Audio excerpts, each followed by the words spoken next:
Hello, नमस्कार, अस्सलाम वालेकुम, सत श्री अकाल। कैसे हैं सभी? मैं इखलास खान बात कर रही थी दोस्तों और राजस्थान इतिहास को लेकर। और राजस्थान इतिहास में अपन ने अभी तक जो बात की थी, अपन ने राणा रायमल तक बात की थी। आज अपन जो टॉपिक पढ़ने वाले हैं वो पढ़ने वाले हैं दोस्तों राणा सांगा या संग्राम सिंह जिसे कहते हैं, जो कि इतिहास का महान शासक हुआ है, जिसके दोस्तों बहुत बड़ी उपलब्धियां हमारे सामने हैं। उन उपलब्धियों के बारे में दोस्तों आज अपन चर्चा करते हैं। उससे पहले मैं राणा सांगा के कुछ सामान्य तथ्यों के बारे में आपसे जानकारी आपको बताता हूं दोस्तों। जैसे कि इनके पिता का जो नाम आता है दोस्तों, वो नाम आता है राणा रायमल। क्या नाम आता है? राणा रायमल। राणा रायमल जो है दोस्तों वो राणा सांगा के पिता है। माता की मैं बात करता हूं दोस्तों, रत्न कुंवर। क्या नाम था दोस्तों? रत्न कुंवर जो है इनकी माता का नाम आता है। किसके? राणा सांगा की अपन बात कर रहे हैं। इनका जो जन्म हुआ था दोस्तों, जन्म की मैं बात कर रहा हूं, जन्म हुआ था दोस्तों इनका 1482 ईस्वी में। 1482 ईस्वी में दोस्तों राणा सांगा का क्या होता है? जन्म होता है। मैं बात कर रहा हूं राणा सांगा के बारे में। और इसी राणा सांगा को दोस्तों इनकी एक उपाधि है या इन्हें कहा जाता है दोस्तों हिंदूपत। क्या कहा जाता है दोस्तों? हिंदूपत। किसे कहा जाता है? राणा सांगा को। क्योंकि दोस्तों राणा सांगा के समय, राणा सांगा का जब शासनकाल चल रहा था तो ऐसा लगने लग गया था कि जो भारत में मुस्लिम सत्ता थी वो मुस्लिम सत्ता क्या हो जाएगी दोस्तों? समाप्त हो जाएगी। और मुस्लिम सत्ता के स्थान पर पुनः दोस्तों किसकी सत्ता आ जाएगी? हिंदुओं की सत्ता आ जाएगी। राणा सांगा के समय ये परिस्थितियां होने लग गई थी। कैसे होने लग गई थी? तो उन परिस्थितियों के बारे में या हमें लगने लग गया था कि अब पुनः हिंदुस्तान पर, भारत पर किसकी सत्ता स्थापित होगी? दोस्तों हिंदुओं की सत्ता स्थापित होगी। आपने नाम सुना होगा, एक इतिहासकार है राजस्थान के इतिहास के पिता, जिसे अपन जानते हैं कर्नल जेम्स टोड, यानी कि घोड़ी वाले बाबा के नाम से। कई बार मैं इसका जिक्र करता हूं आपके सामने, घोड़ी वाला बाबा। कौन सा बाबा? घोड़ी वाला बाबा। इस घोड़ी वाला बाबा के नाम से आपने नाम सुना होगा कर्नल जेम्स टोड का दोस्तों।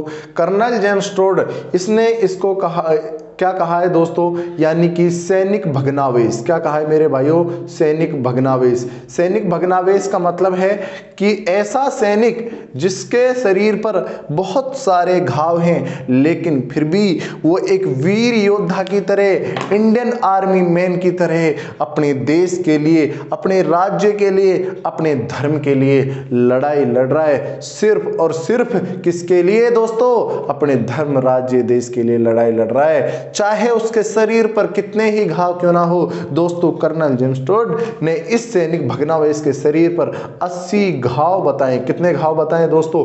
80 घाव बताए हैं। अरे राणा सांगा के शरीर पर 80 घाव थे दोस्तों, लेकिन राणा सांगा कभी डटा नहीं। वो हमेशा हमेशा दोस्तों युद्धों में विजयी रहा, हमेशा लड़ता रहा, मरते दम तक उसकी आखिरी इच्छा भी यही थी कि मैं हमेशा जीता रहूं, मैं कभी किसी के सामने सर ना झुकाऊं। राणा सांगा के शरीर पर दोस्तों 80 घाव थे। एक हाथ नहीं था, एक पैर नहीं था, एक आंख नहीं थी दोस्तों। मैंने पहले भी इस बारे में आपसे जिक्र किया है दोस्तों कि कर्नल जेम्स टोड ने उसे सैनिक भग्नावेश कहा है कि उनके अंदर बहुत ज्यादा क्या थी दोस्तों? ताकत थी। ताकत ही ताकत नहीं, उनके अंदर बहुत ज्यादा जीतने का जुनून था। बाबर स्वयं बाबरनामा में लिखते हैं, क्या लिखते हैं मेरे भाइयों? कि मैंने दुनिया में राणा सांगा या संग्राम सिंह से ज्यादा, इससे अधिक महत्वाकांक्षी शासक नहीं देखा। तो दोस्तों बात करते हैं राणा सांगा या संग्राम सिंह के बारे में कि सर क्या राणा सांगा या संग्राम सिंह में ऐसी क्या खूबियां थी कि राणा सांगा संग्राम सिंह जो इतिहास में इतने प्रसिद्ध हो गए। तो दोस्तों उन खूबियों के बारे में, उन युद्धों के बारे में जिक्र करते हैं। राणा सांगा के महत्वाकांक्षी होने का अपन जिक्र करते हैं कि राणा सांगा किस तरह दोस्तों महत्वाकांक्षी था। देखिएगा, ये सब आप पॉइंट्स नोट कर लीजिएगा। राणा रायमल, माता रत्न कौर, जन्म 1482 ईस्वी में, और इसे कहा जाता है हिंदूपत। क्या कहा जाता है दोस्तों? हिंदूपत। और सैनिक भग्नावशेष, शरीर पर कितने घाव बताए गए हैं दोस्तों? 80 घाव बताए गए हैं। अब अपन बात कर रहे हैं दोस्तों किसके बारे में? राणा सांगा या संग्राम सिंह के बारे में। ये देखिएगा दोस्तों, मैं एक डायग्राम बना रहा हूं हल्का सा राजस्थान का, आप इधर देखिएगा। देखिए मेरे भाइयों, अगर मैं बात करता हूं, ये आपका जो है ये कौन सा क्षेत्र है? मेवाड़ क्षेत्र। कौन सा क्षेत्र दोस्तों? मेवाड़ क्षेत्र। मेवाड़ का जो शासक है मेरे भाइयों, मेवाड़ के शासक की मैं बात कर रहा हूं, तो मेवाड़ का शासक है कौन? सांगा। अब सांगा ने क्या काम करने लग गया था दोस्तों? सांगा जो है वो अपना विस्तार क्षेत्र जो है, यानी कि विस्तार क्षेत्र बढ़ाने लग गया था। यानी कि प्रत्येक राजा की ये इच्छा होती है कि वो अपना क्या है? साम्राज्य विस्तार बढ़ाए, साम्राज्य विस्तार करे। तो वही सेम जो कहानी है दोस्तों, राणा सांगा भी क्या करना चाह रहा है? अपना साम्राज्य विस्तार करना चाह रहा है, यानी कि अपने राज्य का जो एरिया जो है उसको क्या करना चाह रहा है? बढ़ाना चाह रहा है दोस्तों। गुजरात की तरफ भी बढ़ाना चाह रहा है, मालवा की तरफ भी बढ़ाना चाह रहा है। इस बात की मिर्ची लगती है दोस्तों। इधर आपको पता है दिल्ली, और दिल्ली का इस समय, इसके समय जो शासक था उसका नाम था दोस्तों सिकंदर लोदी। कौन सा लोदी? सिकंदर लोदी। लेकिन सिकंदर लोदी के बाद जो शासक बना था दिल्ली का, उसका नाम था दोस्तों इब्राहिम लोदी। कौन मेरे भाइयों? इब्राहिम लोदी। इब्राहिम लोदी को ये बात पच नहीं रही भाई साहब। वो कह रहा है कि दिल्ली का बादशाह तो मैं हूं, हिंदुस्तान का बादशाह तो मैं हूं। अरे जो जिस पर दिल्ली का जिसका भी, जिस वंश का भी, जिस शासक का भी दोस्तों दिल्ली पे राज होता था, उसका समझो यानी कि पूरे भारत पर राज था। एक तरह से हम कह सकते हैं कि जो हिंदुस्तान का गढ़ था, जो हिंदुस्तान का मेन था, वो क्या था दोस्तों? दिल्ली। और जो कि वर्तमान में भी है, आपको पता है, यानी कि हमारे प्राइम मिनिस्टर कहां बैठते हैं? दिल्ली में बैठते हैं दोस्तों। और दिल्ली जो है वर्तमान में क्या है दोस्तों? राजधानी। और मुसलमानों की, जब मुस्लिम राज था हिंदुस्तान में, राजतंत्र के दौरान हम बात करते हैं, तो दो प्रमुख केंद्र हुआ करते थे, एक आगरा और दूसरा दिल्ली। तो इस समय जो दिल्ली का बादशाह है वो लोदी वंश का था दोस्तों, इब्राहिम लोदी। और ये लोदी वंश का दोस्तों, इब्राहिम लोदी जो है, ये लोदी वंश का अंतिम शासक रहता है। कौन से वंश का दोस्तों? लोदी वंश का। लोदी वंश का अंतिम शासक रहता है कौन? इब्राहिम लोदी। और इसके बाद दोस्तों, लोदी वंश के बाद में अगर मैं बात करता हूं, लोदी वंश के बाद में तो कौन सी सत्ता आ जाती है दोस्तों? मुगल सत्ता। कौन सी सत्ता? यानी कि मुगल वंश भारत में आ जाता है दोस्तों। किस प्रकार मुगल वंश आएगा, कौन कौन से युद्ध बाबर लड़ेगा, उनके बारे में भी अपन जिक्र करेंगे। लेकिन उससे पहले मैं बात कर रहा हूं कि इस समय जो दिल्ली का शासक है उसका नाम है इब्राहिम लोदी। इब्राहिम लोदी जो है दोस्तों, वो सोच रहा है कि यार ये राणा सांगा जो है वो अपना साम्राज्य विस्तार करता जा रहा है, ऐसे तो सिस्टम नहीं चलेगा। मैं जाता हूं, मैं आक्रमण करता हूं और उसको वहीं दबा देता हूं। तब दोस्तों यहां पर यानी कि ये भाई साहब आ जाते हैं खातौली। कहां आ जाते हैं दोस्तों? खातौली। खातौली आ जाता है कौन? इब्राहिम लोदी। तब दोनों के मध्य दोस्तों एक युद्ध होता है और उस युद्ध का नाम रहता है खातौली का युद्ध। कौन सा युद्ध मेरे भाइयों? खातौली का युद्ध होता है। किस किस के मध्य होता है खातौली का युद्ध? खातौली का जो युद्ध होता है मेरे भाइयों, वो होता है इब्राहिम लोदी और राणा सांगा के बीच में। किसके बीच में दोस्तों? इब्राहिम लोदी और राणा सांगा के बीच में खातौली का युद्ध होता है। उस खातौली के युद्ध के बारे में अपन जिक्र करते हैं दोस्तों। खातौली का जो युद्ध है मैं बात कर रहा हूं, ये युद्ध होता है 1517-18 ईस्वी में। 1517-18 ईस्वी में खातौली का युद्ध होता है। वर्तमान खातौली की मैं बात करता हूं तो दोस्तों ये है कोटा में। कहां पर है? कोटा में। कोटा की पिपलाद तहसील नाम से एक तहसील है, वहां पर खातौली पड़ता है। और उस समय ये आता था बूंदी के अंदर। किसके अंदर दोस्तों? बूंदी रियासत के अंदर। तो मैं बात कर रहा हूं खातौली के युद्ध की, कि खातौली के युद्ध में एक तरफ कौन सी रियासत थी दोस्तों? मेवाड़। और दूसरी तरफ कौन सी? दिल्ली दोस्तों। दिल्ली का उस समय शासक आता है इब्राहिम लोदी। कौन सा लोदी दोस्तों? इब्राहिम लोदी।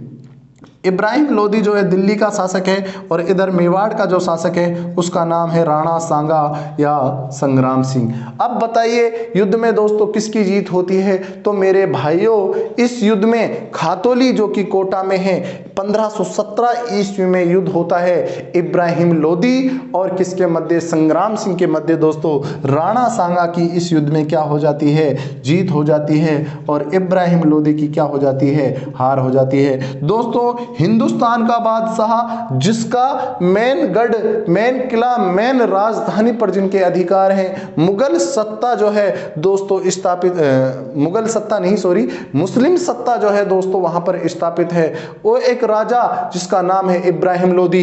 इब्राहिम लोदी की 5 लाख की सेना, 5 लाख की सेना दोस्तों यहां पर लगभग 2.5 लाख की सेना, लगभग 2.5 लाख की सेना दोस्तों यहां पर पराजित हो जाती है। किनसे दोस्तों? राणा सांगा से।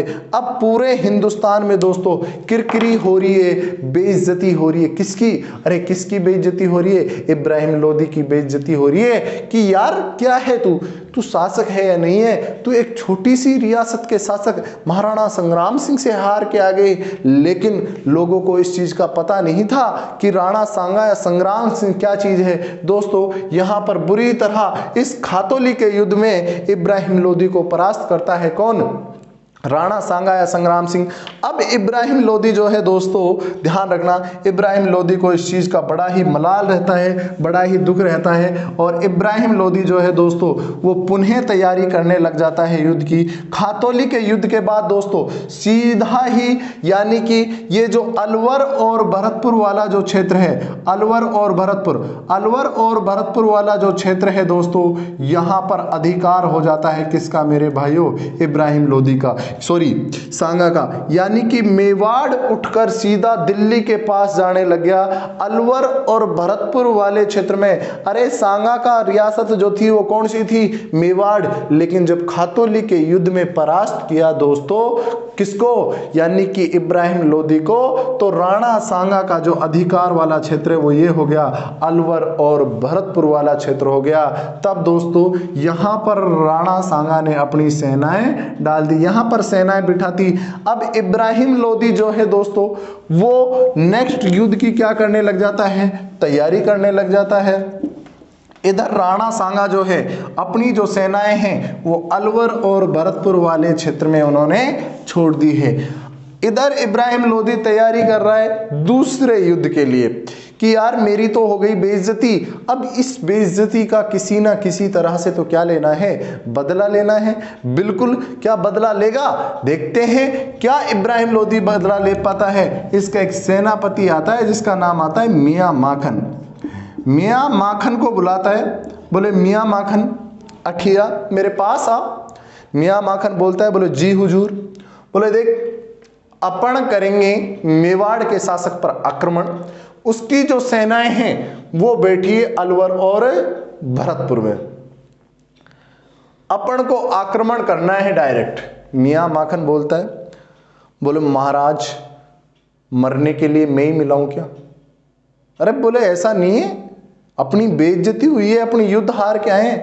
बोल महाराज देखो मैं अकेला नहीं जाऊंगा। बोले ठीक है, अगर तू अकेला नहीं जाएगा तो दूसरे को भी ले जा, दूसरे को भी ले जा। और दूसरे का नाम आता है मियां हुसैन फरमूली। बोले फरमूली को भी ले जा।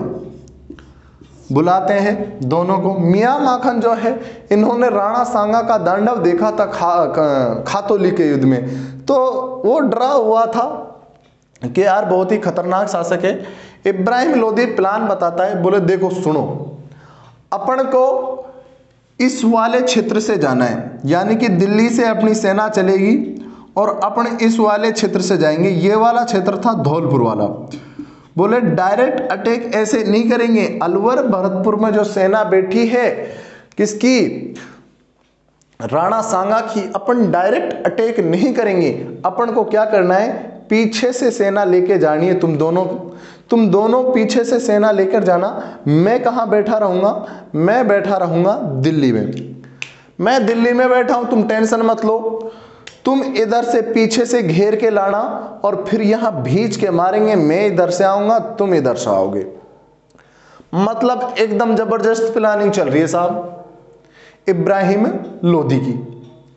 लेकिन मियां माखन और मियां हुसैन फरमूली तो डरे हुए हैं। मियां माखन बोलता है, बोले ठीक है महाराज, आप ऐसा करो, आप इधर से सेना लेकर जाओ, हम इधर बैठे फिर मारेंगे भेजकर। इब्राहिम लोदी बोला, बोले महाराज तुम हो या मैं? बोले महाराज तो आप ही हो, हम तो आपके नौकर हैं। तो बोले जैसा बोला जा रहा है वैसा करना पड़ेगा। बोले ठीक है महाराज साहब। भाई साहब मियां माखन और मियां हुसैन फरमोली के नेतृत्व में सेना गठित होती है, सेना तैयार होती है और दिल्ली से रवाना हो जाती है इस वाले रूट पर। इस वाले रूट पर सेना आती है दोस्तों। मियां माखन क्या काम करता है, पहले ही राणा सांगा के लिए एक लेटर लिख देता है। क्या लिखता है, बोले देखो महाराज, मैं एक बार गलती कर चुका हूं, आपका रोल मैंने देख लिया है, आपके रोल में कोई कमी नहीं है, आपका जबरदस्त रोल है। उस रोल में अगर मैं आपके सामने आ जाऊं तो प्लीज मुझे बख्श देना। बाकी हमारा क्या प्लान है, हमारा यह प्लान है कि जो आपकी अलवर और भरतपुर में जो सेना है, उस सेना पर हम धौलपुर वाले क्षेत्र से क्या करेंगे, अटैक करेंगे, आक्रमण करेंगे। राणा सांगा ने क्या काम किया, बस मियां माखन कहता है कि महाराज साहब, राणा जी मुझे माफ कर देना, बाकी आप कुछ भी करना, मैं तो आपके सामने ही नहीं आऊंगा, मेरी तो मजबूरी है कि मुझे भेजा जा रहा है, अब आप कुछ भी लगा लो। राणा सांगा को पता चलता है, राणा सांगा पहले ही मोर्चा तैयार कर देता है इस वाले क्षेत्र में। यानी कि एक स्थान आता है दोस्तों, उसका नाम आता है बाड़ी। बाड़ी धौलपुर वाले क्षेत्र में राणा सांगा अपनी सेना तैयार कर देता है। भाई साहब हुसैन फरमूली और बाकी जो सेना थी उनको इस पता नहीं था, वो अपने मस्ती में मस्त थे कि अपन तो पीछे से जाएंगे, अटैक कर देंगे। लेकिन उनको ये नहीं पता था कि भाई साहब ने अलवर भरतपुर वाले क्षेत्र से सेना उठाकर यहां सेना के तंबू स्थापित कर दिए हैं और एकदम युद्ध के लिए सेना तैयार है। भाई साहब इधर से मियां माखन और मियां हुसैन फरमूली, ये मियां माखन तो पहले ही 9-2-11 हो गया, कहां के लिए, दिल्ली के लिए। दोस्तों मियां माखन और राणा सांगा की सेना के मध्य बाड़ी धौलपुर में युद्ध होता है और इस युद्ध का नाम रहता है बाड़ी धौलपुर का युद्ध। बाड़ी धौलपुर का जो युद्ध हुआ था वो हुआ था मेरे भाइयों 1519 ईस्वी में। 1519 ईस्वी में बाड़ी धौलपुर का युद्ध होता है। और इधर मेवाड़ की अगर मैं बात कर रहा हूं, मेवाड़ के अपने वही शासक जिसका नाम आता है राणा सांगा, और इधर मैं दिल्ली की बात कर रहा हूं तो दिल्ली का कौन है दोस्तों, इब्राहिम लोदी। लेकिन उसका सेनापति कौन है, मियां हुसैन फरमूली और मियां माखन। इस युद्ध में दोस्तों बुरी तरह परास्त होता है मियां हुसैन फरमूली और वापस कहां भाग जाता है, दिल्ली भाग जाता है। कहां भाग जाता है, दिल्ली। और इधर जो है सांगा जो है दोस्तों इस युद्ध में क्या प्राप्त करता है, विजय प्राप्त करता है। यहां पर एक बात समझ में आ गई थी राणा सांगा के, वो क्या बात समझ में आ गई थी, इब्राहिम लोदी की एक बात समझ में आ गई थी कि राणा सांगा को हराना मुश्किल ही नहीं नामुमकिन है। अब इनका सुलह भी होगा, उसके बारे में भी जिक्र करेंगे।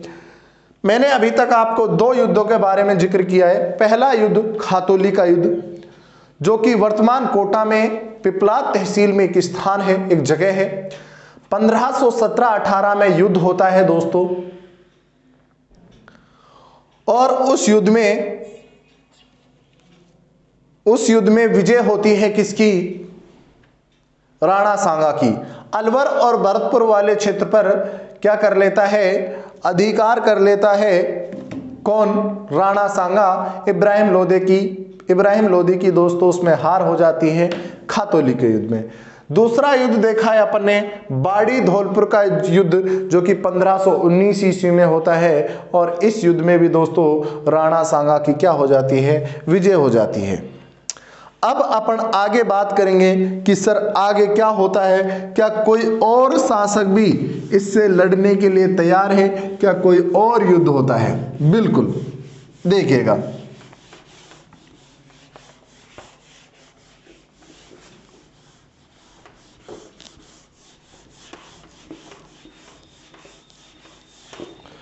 देखिएगा आगे अपन बात कर रहे हैं राणा सांगा के बारे में। एक मिनट, कॉल आया एक।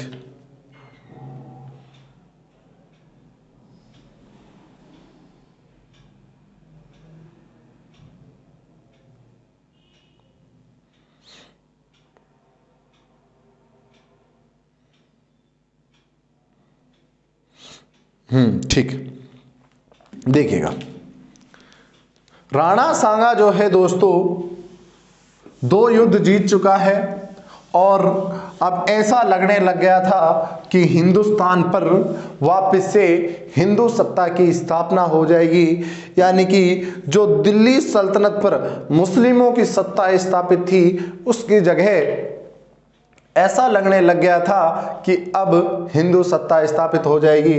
मैं बात कर रहा हूं दोस्तों राणा सांगा के बारे में। राणा सांगा के बारे में अपन चर्चा कर रहे हैं दोस्तों। ये रही अपनी मेवाड़ रियासत। इधर मैं बात कर रहा हूं दोस्तों मालवा का एक शासक है और उसका नाम है दोस्तों महमूद खिलजी। क्या नाम है दोस्तों? महमूद खिलजी। क्लियर? महमूद खिलजी जो है वो मालवा का शासक है। और अब इन दोनों के मध्य दोस्तों कौन सा युद्ध होएगा, कौन सा युद्ध नहीं होता है, इसके बारे में अपन जिक्र करते हैं। महमूद खिलजी जो है दोस्तों वो शासक है कहाँ का? मालवा का। मालवा का शासक है महमूद खिलजी, सेकंड है। देखिएगा महमूद खिलजी सेकंड का एक सेनापति दोस्तों इससे विद्रोह करके महमूद खिलजी से आ जाता है, और उसका नाम रहता है दोस्तों मेदिनी राय। क्या रहता है? मेदिनी राय। ये मेदिनी राय आ जाता है, और राणा सांगा क्या काम करते हैं दोस्तों? इस मेदिनी राय को गागरोन जागीर दे देते हैं, और दूसरा कौन सी दे देते हैं दोस्तों? चंदेरी। राणा सांगा के पास आकर शरण लेता है मेदिनी राय, और मेदिनी राय को दोस्तों गागरोन और चंदेरी दे देता है कौन? राणा सांगा। अब इसका दिमाग और ज्यादा खराब हो जाता है। ये कहता है कि यार देख, इब्राहिम लोदी कुछ नहीं है, जो भी हूं मैं हूं। इब्राहिम लोदी से नहीं आ रहा राणा सांगा, हराऊंगा तो अब मैं। और भाई साहब दूसरी चिड़िए लग गई कि उसी के विद्रोही सेनापति मेदिनी राय जो हैं उन्होंने किसके पास आकर शरण ली है? राणा सांगा के पास। ये भी बड़ी दुविधा की बात है कि राणा सांगा के पास ही आकर शरण लिए। तो भाई साहब महमूद खिलजी जो है अब अपने अस्त्र शस्त्र तैयार करता है और युद्ध के लिए चलता है दोस्तों। किससे युद्ध लड़ने के लिए? राणा सांगा से। बड़ी बड़ी फेंक रहा है। क्या फेंक रहा है? कि इब्राहिम लोदी तो कुछ नहीं है, मैं यूं यूं चुटकियों में हरा दूंगा। किसको? अरे राणा सांगा को, और अधिकार कर लूंगा किस पर? मेवाड़ पर। ये भाई साहब भी बीच में टांग अड़ा रहा है, फंसे हैं। अब देखो लेने के लिए कोशिश कर रहा है। आपको पता है इन दोनों के मध्य जो युद्ध होता है उसका नाम है दोस्तों गागरोन का युद्ध। कौन सा युद्ध मेरे भाइयों? गागरोन का युद्ध। गागरोन का जो युद्ध है दोस्तों ये होता है 1519 में। 1519 में गागरोन का युद्ध होता है। मेवाड़ का कौन रहता है? वही दोस्तों सांगा या संग्राम सिंह। इधर महमूद खिलजी जो है वो दोनों के मध्य गागरोन का युद्ध होता है। महमूद खिलजी इस युद्ध में क्या हो जाता है दोस्तों? पराजित हो जाता है, और लगभग 6 माह इसको क्या बना के रखता है? बंदी बना के रखता है। जब 6 माह राणा सांगा ने इसको बंदी बना लिया तो राणा जी से बोले राणा जी गलती हमारे से हो गई, आगे से कभी नहीं नहीं होगी तो इस बार प्लीज छोड़ दो। राणा सांगा दोस्तों 6 माह के बाद इसको बंदी बनाने के बाद इसको क्या कर देते हैं, रिहा कर देते हैं और जमानत के तौर पर इसके पुत्र को रख लेते हैं। बताते हैं कि जमानत के तौर पर पुत्र को रख लेते हैं। बोले देख दोबारा उधम किया तो फिर देख लेना। बोले महाराज एक बार गलती कर दी, अब दोबारा नहीं करूंगा। दोस्तों महमूद खिलजी जो सेकंड है उन और महाराणा सांगा के बीच में गागरोन का युद्ध हुआ था। गागरोन कहां पड़ता है सर? तो गागरोन पड़ता है दोस्तों झालावाड़ में। कहां पड़ता है मेरे भाइयों? झालावाड़ में। गागरोन जो है वो झालावाड़ में, यहां दोनों के मध्य युद्ध होता है और इस युद्ध में दोस्तों पराजित हो जाता है कौन? महमूद खिलजी, जो कि बड़ी बड़ी फेंक रहा था कि इब्राहिम लोदी कुछ नहीं है, लेकिन उसको नहीं पता था कि राणा सांगा जो है कितनी बड़ी तोप है। और तोप से याद आया दोस्तों कि अब भारत में तोप आने वाली है, यानी कि भारत में पहली बार युद्धों में तोपों का प्रयोग होने वाला है। वो जो कि मुगल लेके आएंगे उनके बारे में अपन चर्चा करेंगे, देखिएगा। अब क्या होता है, इधर दिल्ली का जो शासक है, दिल्ली का शासक है दोस्तों इब्राहिम लोदी। कौन मेरे भाइयों? इब्राहिम लोदी। इब्राहिम लोदी जो है दिल्ली का शासक है दोस्तों। ये भाई साहब जो है बहुत ज़्यादा इसको पता चल गया कि राणा सांगा को हराना मुश्किल ही नहीं नामुमकिन है, तो इससे क्या करा जाए? सुलह करा जाए। तो राणा सांगा से बोले देख भाई राणा सांगा, तुम तुम्हारे क्षेत्र में रहो, मैं मेरे क्षेत्र में रहूं। आपस में लड़ रहे हैं, पिट रहे हैं, कर रहे हैं, मार रहे, जान माल की हानि हो रही है, क्या मतलब है उस चीज से? अपन क्या करते हैं, अपन समझौता कर लेते हैं। आप अपना क्षेत्र सीमित कर लो, मैं अपना क्षेत्र सीमित कर लेता हूं। तब दोस्तों आगरा और मालवा के बीच में, आगरा और मालवा के बीच में एक नदी बहती है दोस्तों, आगरा व मालवा। आगरा व मालवा के बीच में एक नदी बहती है दोस्तों, और उस नदी का नाम आता है पीलिया खार नदी। कौन सी नदी दोस्तों? पीलिया खार नदी। ये पीलिया खार जो नदी है ये किसके हिस्से में आ गई थी? मेवाड़ के हिस्से में। किसके हिस्से में आ गई थी? मेवाड़ के हिस्से में। बोले पीलिया खार वाली नदी जो है इधर साइड का हिस्सा तेरा है, बाकी इधर साइड का पूरा हिस्सा किसका है? मेवाड़ का है। इब्राहिम लोदी बोले ठीक है महाराज।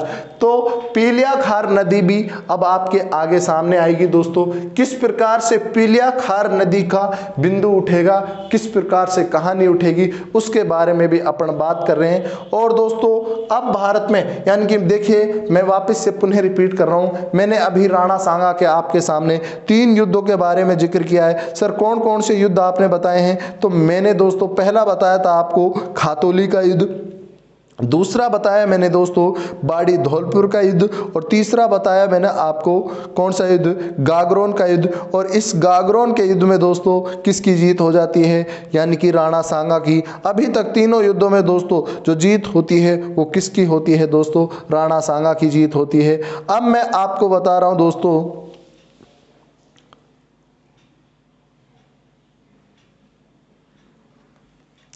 राणा सांगा के अगले प्रहार के बारे में कि राणा सांगा अब अगला युद्ध किससे लड़ता है दोस्तों। इधर मैं बात कर रहा हूं दोस्तों, यानी कि दिल्ली का जो शासक है, दिल्ली के शासक का नाम है दोस्तों इब्राहिम लोदी। क्या नाम है? इब्राहिम लोदी। और भाई साहब इब्राहिम लोदी वंश का अंतिम शासक था। इसके बाद भारत में, इब्राहिम लोदी के बाद भारत में मुगल सत्ता की स्थापना हो गई थी। मुगल सत्ता की स्थापना हो गई थी। आपने सुना होगा पानीपत का प्रथम युद्ध, सुना है? पानीपत का प्रथम युद्ध जो कि कब हुआ था दोस्तों? 1526 में। 1526 में पानीपत का प्रथम युद्ध हुआ था, यानी कि किस किस के मध्य? मुगल बादशाह जिसका नाम आता है बाबर, और इधर कौन दोस्तों? दिल्ली का बादशाह था जिसका नाम आता है इब्राहिम लोदी। दोस्तों बाबर जो है मुगल वंश का शासक था।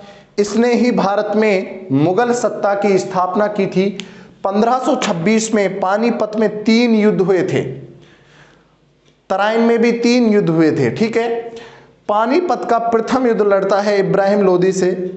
किस प्रकार आता है, किस प्रकार भारत में बाबर प्रवेश करता है, कहाँ पर प्रवेश करता है, वो सब कहानियां अपन जब इंडियन इतिहास, भारतीय इतिहास के बारे में बात करेंगे उस समय अपन चर्चा करेंगे। अपन ने बात की है दोस्तों पानीपत के युद्ध में। पानीपत के युद्ध में क्या होता है कि ये जो बुलाया गया था बाबर जो भारत में बुलाया गया था दोस्तों, उसमें बताते हैं कि कहीं ना कहीं राणा सांगा ने भी दोस्तों, राणा सांगा ने भी निमंत्रण दिया था, राणा सांगा ने भी निमंत्रण दिया था बाबर को।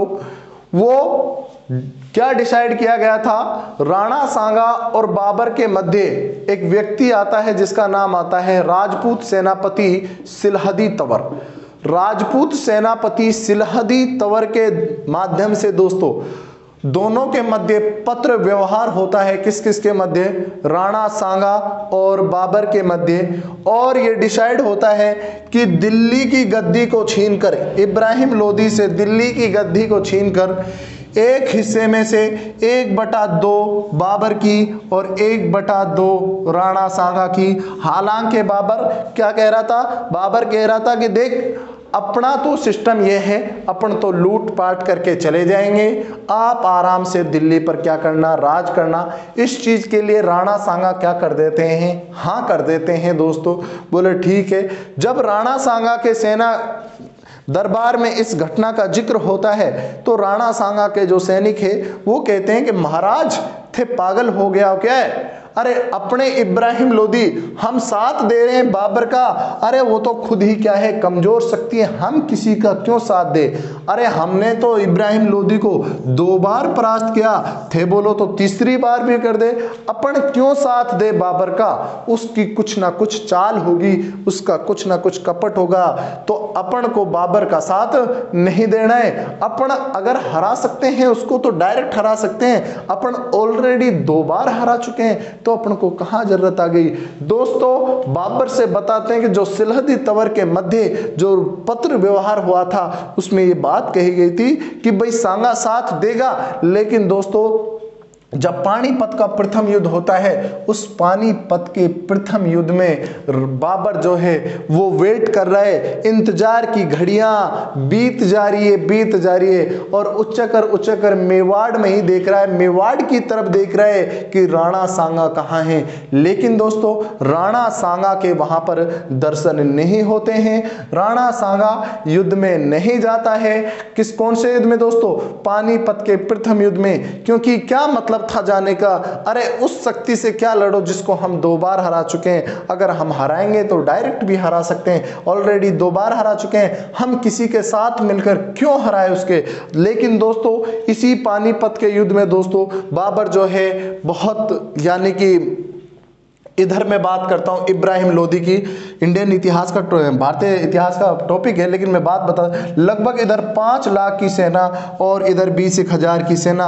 दोस्तों कैसे 20,000 की सेना के सामने 5 लाख की सेना पस्त हो गई। दोस्तों भारत में पहली बार इसी युद्ध में तोप खाने का प्रयोग हुआ था। किसका दोस्तों, तोप खाने का प्रयोग हुआ।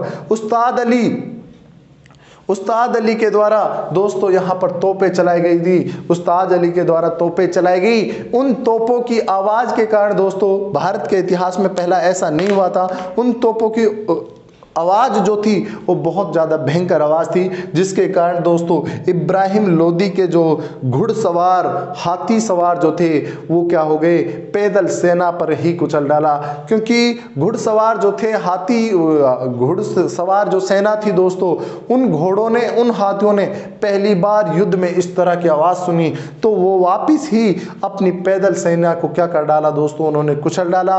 और इस युद्ध में, पानीपत के युद्ध में दोस्तों किसकी विजय हो जाती है, बाबर की क्या हो जाती है, विजय हो जाती है। उसके बाद दोस्तों इब्राहिम लोदी जो है वो युद्ध में मारे जाते हैं, वीरगति को प्राप्त हो जाते हैं और भारत में मुगल सत्ता की क्या हो जाती है, स्थापना हो जाती है। अब बाबर को दोस्तों खटक रहा है, तो कौन खटक रहा है, वो खटक रहा है दोस्तों राणा सांगा। अब राणा सांगा से किसी ना किसी तरह से वो युद्ध लड़ना चाहेगा, और राणा सांगा जो है दोस्तों वो युद्ध लड़ने के लिए तैयार भी है। क्या राणा सांगा डरेगा? अरे बिल्कुल नहीं डरेगा। तब बाबर बोलता है कि यार इससे लड़ाई तो करनी है, क्योंकि दोस्तों एक तो पानीपत के युद्ध में राणा सांगा जो है वो साथ देने के लिए नहीं आया। किसका साथ देने के लिए? अरे बाबर का साथ देने के लिए। दुख तो था ही दोस्तों।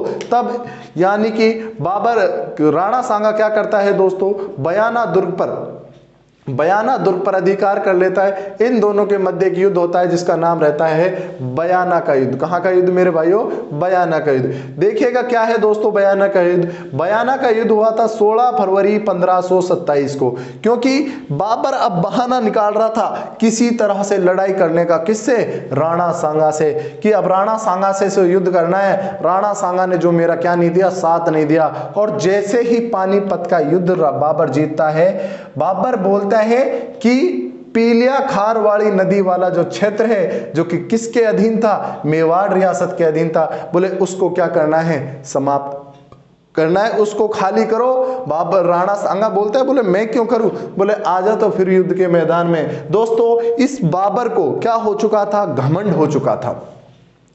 बाबर को घमंड हो गया था बहुत ज्यादा, और बाबर जो है भाई साहब सुनने की बात ही नहीं ले रहा है। और इस बयाना के युद्ध में दोस्तों मेवाड़ का जो महाराणा है उसका नाम है दोस्तों क्या? राणा सांगा। क्या नाम है मेरे भाइयों? राणा सांगा। और इधर मैं बात कर रहा हूं, मुगल सैनिक आता है, मुगल सैनिक आता है दोस्तों, सेनापति आता है, और उसका नाम रहता है मेरे भाइयों मेहदी हसन ख्वाजा। क्या नाम रहता है? मेहदी हसन ख्वाजा, जो कि बाबर का दामाद था। मेहदी हसन ख्वाजा जो है दोस्तों वो आ जाता है युद्ध लड़ने के लिए, लेकिन दोस्तों बाबर को तो घमंड हो गया था। अरे बाबर ने पहले युद्ध में यानी कि पानीपत का जो प्रथम युद्ध लड़ा था दोस्तों, उसमें तोपों का प्रयोग किया था, लेकिन बाबर को घमंड आ गया। तो उन्होंने बोला ऐसे ही सल्टाया हो, तोप वगैरह की कोई जरूरत नहीं है। अब तोप वगैरह की जरूरत नहीं है तो दोस्तों इधर जो है राणा सांगा जो है वो बयाना के दुर्ग पर क्या कर लेता है? अधिकार कर लेता है। इस युद्ध में ना तो स्वयं बाबर आया था और ना अपने साथ में क्या लेके आया था? तोपची लेके आया था, क्योंकि उसको लग रहा था कि राणा सांगा एम ही है, हार जाएगा। लेकिन राणा सांगा बहुत बड़ी तोप थी दोस्तों, ऐसे नहीं हारने वाली थी। और राणा सांगा के यहाँ पर क्या हो जाती है? जीत हो जाती है। राणा सांगा के जो सैनिक थे दोस्तों, ये भाई साहब जो मेहदी हसन ख्वाजा है अपनी धोती बाल्टी लेकर वापस कहाँ भाग जाता है? दिल्ली भाग जाता है, और बोलता है कि बाबर साहब ये कंडीशन करी, मेरी तो धोती छीन ली उन्होंने। अरे मेहदी हसन ख्वाजा वापस कहाँ हो जाता है? वापस भाग जाता है दिल्ली के लिए। इधर राणा सांगा के जो सैनिक है वो नारा लगा रहे हैं। कौन सा नारा? तैमूर लंग भाग गया, तैमूर लंग भाग गया। बढ़िया डीजे चल रहा है, नाच गाना चल रहा है, पार्टी चल रही है। अरे पार्टी चल रही है और पार्टी पे डांस चल रहा है बढ़िया वाला, कि तैमूर लंग भाग गया, तैमूर लंग भाग गया। सर क्या है तैमूर लंग? तो मेरे भाइयों जो बाबर था वो किसका वंशज था? तैमूर लंग का। जिन्होंने, तैमूर लंग वो व्यक्ति था जिसने भारत पर बहुत भयंकर आक्रमण किया था, बहुत जबरदस्त आक्रमण किया था। ये तैमूर लंग का ही वंशज था दोस्तों बाबर। और यहाँ पर जो सैनिक है वो क्या नारा लगा रहे हैं? कि तैमूर लंग भाग गया, तैमूर लंग भाग गया। दोस्तों इस युद्ध में स्वयं बाबर नहीं आया था। क्या उसको पछताना पड़ा? बिल्कुल पछताना पड़ा दोस्तों। बयाना के दुर्ग पर यानी कि अधिकार हो गया किसका दोस्तों? राणा सांगा का। अब नेक्स्ट युद्ध के लिए दोस्तों, जो कि इतिहास का बहुत ही प्रसिद्ध युद्ध रहा है दोस्तों, जिसका नाम रहेगा खानवा का युद्ध। उस खानवा के युद्ध में राणा सांगा जो है उसके सैनिक तो जो है दोस्तों तैयारी आराम से मौज मस्ती में हैं, लेकिन दोस्तों बाबर जो है वो क्या करने लग जाता है? युद्ध की तैयारी करने लग जाता है, क्योंकि बाबर बहुत तेज चतुर दिमाग वाला इंसान था, व्यक्ति था दोस्तों। राणा सांगा बयाना के युद्ध पर विजय प्राप्त कर लेता है। बयाना का युद्ध होता है दोस्तों 16 फरवरी 1527 को। 16 फरवरी 1527 को बयाना का युद्ध होता है। और मेरे भाइयों इसके एक महीना बाद यानी कि 17 मार्च 1527 को युद्ध होगा। कौन सा?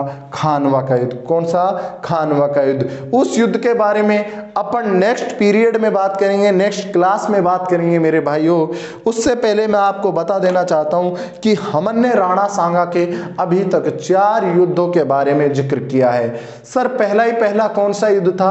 तो पहला ही पहला युद्ध था दोस्तों खातौली का युद्ध। खातौली का जो युद्ध, खातौली कोटा में है दोस्तों, कोटा बूंदी, और खातौली का जो युद्ध हुआ था वो हुआ था 1517-18 ईस्वी में हुआ था दोस्तों। दिल्ली का बादशाह था इब्राहिम लोदी। इब्राहिम लोदी के साथ खातौली का युद्ध होता है और उस खातौली के युद्ध में राणा सांगा की विजय होती है। अलवर और भरतपुर वाले क्षेत्र पर राणा सांगा का अधिकार हो जाता है। उसके बाद दूसरा जो युद्ध होता है वो बाड़ी धौलपुर का युद्ध होता है दोस्तों। बाड़ी धौलपुर का युद्ध 1519 ईस्वी में हुआ और इस युद्ध में दोस्तों वापिस पुनः कौन आता है अटैक करने के लिए? इब्राहिम लोदी आता है और पराजित हो जाता है। 2 युद्ध, दोनों में किसकी विजय? राणा सांगा की विजय। अब मिर्ची लग रही है किसके? मालवा के शासक महमूद खिलजी सेकंड को कि यार इब्राहिम लोदी तो कुछ भी नहीं है, मैं हरा काऊंगा, देखता हूं कि राणा सांगा कौन है। आते हैं भाई साहब, उसका एक सैनिक भी वहां से विद्रोह करके आ जाता है जिसको राणा सांगा शरण देता है। चंदेरी और गागरोन की उसे जागीर सौंप देता है। यहाँ पर महमूद खिलजी पीछे पीछे आता है और दोनों के मध्य गागरोन नामक स्थान, गागरोन में युद्ध होता है। गागरोन का युद्ध 1519 ईस्वी में, और उस युद्ध में भी दोस्तों किसकी विजय होती है? उस युद्ध में भी राणा सांगा की विजय होती है दोस्तों। राणा सांगा को इब्राहिम लोदी और महमूद लोदी को 6 महीने उन्होंने बंदी बना लिया था। जमानत के तौर पर फिर उन्हें रिहा कर दिया गया था। इब्राहिम लोदी को लगने लग गया था कि राणा सांगा को हराना मुश्किल ही नहीं, क्या है दोस्तों, नामुमकिन है। अरे डॉन को तो 11 देशों की पुलिस ढूंढ रही है, तो डॉन को तो पकड़ना मुश्किल ही नहीं, नामुमकिन है। तो उसके बाद दोस्तों भारत में मुगल सत्ता आ जाती है। इब्राहिम लोदी यानी कि मुसलमान आपस में अब लड़ाई कर रहे हैं और दिल्ली सल्तनत जो चल रही थी जिसमें 5 वंश आए थे, उन्हीं में अंतिम वंश था लोदी वंश। उस लोदी वंश के अंतिम शासक इब्राहिम लोदी से बाबर का प्रथम पानीपत का युद्ध होता है। उस पानीपत के युद्ध में मेरे दोस्तों बाबर पराजित कर देता है इब्राहिम लोदी को और मुगल सत्ता की क्या हो जाती है? स्थापना हो जाती है। लेकिन जो मुगल सत्ता की वास्तविक स्थापना, जो पक्की नींव डलेगी दोस्तों, वो किसके बाद डलेगी? खानवा के युद्ध के बाद। क्योंकि अभी भी डर है, अरे अभी तो कौन बैठे हैं? महाराणा संग्राम सिंह बैठे हैं, बहुत व्यक्तित्व धनी बैठे हैं जिसके आगे अच्छे पहले। उसके बाद बाबर आवा हल्के में ले रहा था कि राणा सांगा कुछ भी नहीं है, ऐ वही है। तो दोस्तों क्या होता है, बयाना पर क्या कर लेता है? अधिकार कर लेता है राणा सांगा। वहां पर अपने सेनापति मेहदी हसन ख्वाजा को भेजता है कि बोले तू चला जा और देखिए असल्टा है राणा सांगा को। लेकिन राणा सांगा हल्का फुल्का इंसान नहीं है, हल्का फुल्का शासक नहीं है। 16 फरवरी 1527 ईस्वी को बयाना का युद्ध होता है दोस्तों। इस बयाना के युद्ध में दोस्तों राणा सांगा बुरी तरह पराजित करता है मेहदी हसन ख्वाजा को। बाबर का जो घमंड था, उस घमंड को क्या कर देता है? चकनाचूर कर देता है राणा सांगा। लेकिन राणा सांगा के जो सैनिक है यहाँ पर वो एक कुछ गलती कर देते हैं खानवा के युद्ध से पहले, कि वो यहीं पर तुरंत नारा लगाते हैं बयाना पर जब अधिकार करते हैं कि तैमूर लंग भाग गया, तैमूर लंग भाग गया।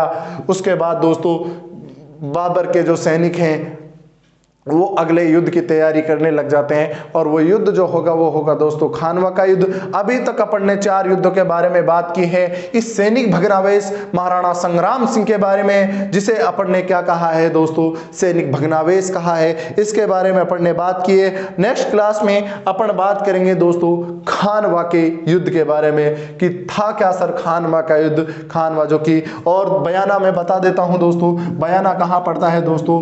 भरतपुर में। कहां है बयाना? भरतपुर में। क्लियर दोस्तों, मिलते हैं नेक्स्ट क्लास में दोस्तों। जब तक कि आप महाराणा संग्राम सिंह के 4 युद्धों के बारे में इंटरेस्ट लीजिए, आराम से पढ़िए, एक एक तथ्य को आपको याद रखना है, किस तरह मैंने आपको समझाया है। मैं उम्मीद करता हूं कि आपको बहुत अच्छे से समझ में आया होगा। ठीक है दोस्तों, मिलते हैं नेक्स्ट क्लास में। धन्यवाद।